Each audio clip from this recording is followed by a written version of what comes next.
Are you going to the Singapore Grand Prix for the first time? Are you looking for any helpful advice or tips and tricks on how to actually navigate the Singapore Grand Prix from someone who's done it before? Hi, my name is Lauren. I have been to 4 Grand Prix so far, 3 in Australia, 1 in Singapore, and I will be at the Singapore Grand Prix later this year. By no means am I an expert on actually going to a Grand Prix, however, these are just some of the things that have actually helped me as someone who's actually been to a Grand Prix before. I just wanted to actually come on here before this video starts and just do a minor announcement here, but just a bit of also advertising. If you have the social media platform that goes I am actually a moderator on a group called Singapore F1 Grand Prix Tips and Advice. It is the largest Singapore Grand Prix related group on the FB platform. And I have a little bit of a minor announcement. I was recently made a moderator on now. So if you have any questions or any advice, please come over and we can help you out as much as we possibly can. We are a very friendly group. We also have meetups organized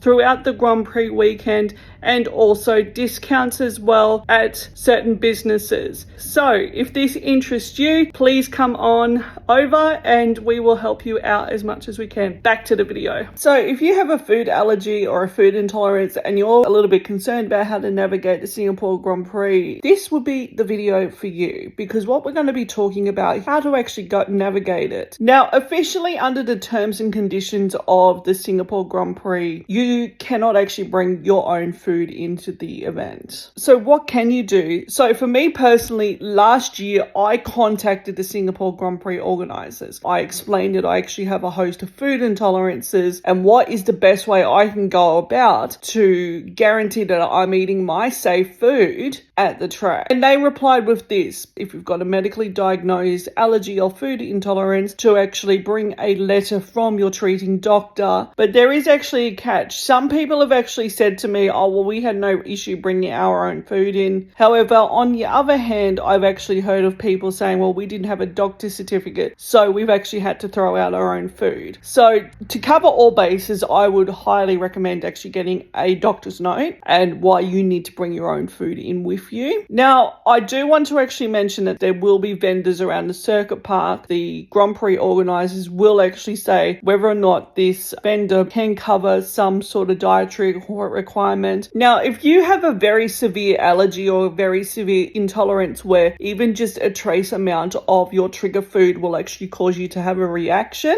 I would be highly aware of this. As much as Singapore vendors do actually try their best to help you out as much as they can, allergy awareness in Asian countries in comparison to, say, Western countries, for example, is not as prevalent. And this is actually due to the fact that allergies are very unheard of in many countries outside of Western countries. So they will try their best to actually help you, but there is actually a risk of trace amounts still being put into that food. So my own personal tip is that if you are super sensitive to a trigger food and even just a trace amount will cause you to have a reaction, I would bring your own food into Singapore with you. Now, Singapore allows you to bring up to 5 kilograms worth of processed food into Singapore, provided it's not fresh meat, fresh fruit and vegetables, or fresh seafood. My own personal tip is what I actually do is I make meals, I dehydrate them in my food dehydrator, then I actually rehydrate them with boiling water in my own safe kettle in a thermos that I know is safe. But the other thing I did actually want to talk about is the opportunity to use pass outs within the Singapore circuit park. Now, say for instance, you want to actually leave the circuit park, say for instance, you got food back at your hotel that you want to actually eat. You might have actually taken my option to dehydrate your food and bring it with you, that you know that's safe.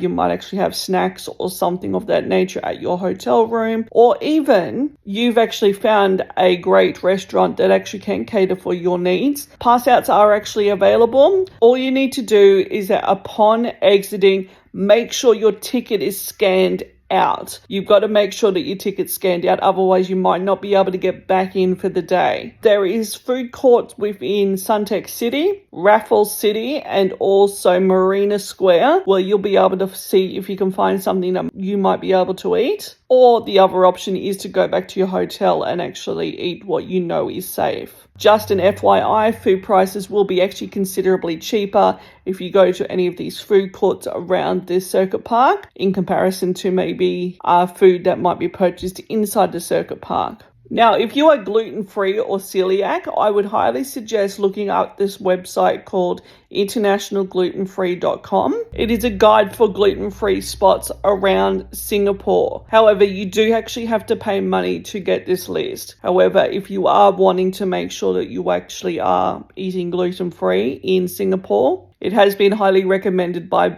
many celiac people who have traveled to Singapore because it actually has a Google Maps link of places around Singapore where you can find gluten-free food, as well as a list of places where you can actually buy food as well. So if you actually have any other allergies, when I was doing research for this video, I had actually noticed that there was 3 major restaurant chains or fast food chains where there was detailed allergen information and opportunities to accommodate upon your request as well. And those 3 places are McDonald's. They actually have a great detailed list of allergen information upon their website and also in store as well. The other one is Din Tai Fung. They actually have a good information as well with allergens, but they will also accommodate to your request if need be. And the other one also is Nando's. Nando's actually has a really good extensive allergen list as well. And this also was another one that was a favorite among travelers, particularly when they were trying to guarantee they were going to have some safe food around them. Now, if you actually have a seafood or a nut allergy, the other recommendation is South Indian vegetarian restaurants.